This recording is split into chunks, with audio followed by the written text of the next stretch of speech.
three positives that you see in Vodafone over the past 6 months, and of course, any negative picture that you might think is still an overhang. So I think a couple of factors that might work in favor of not just Vodafone for the industry as a whole. Shelji, is obviously expectations of tariff hikes. Now, as those start taking place in the next few months or next few quarters, don't really know the timeline. It creates a huge positive impact as far as their cash flows are concerned, because with ARPUs that get increased, a lot of stress that remains on the balance sheet in terms of spectrum payouts, in terms of leverage servicing. I think a lot of those issues are addressed because of the sheer improvement in ARPUs itself. The second aspect, also in the case of Vodafone, has been even if they have been diluting the kind of overhang that was there, whether this company will exist or not in the first place.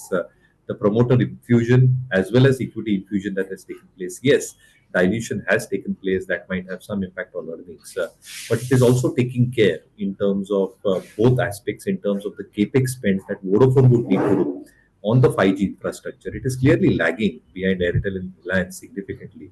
So it has to protect the circles that it is operating out of with the 5G spend that is needed.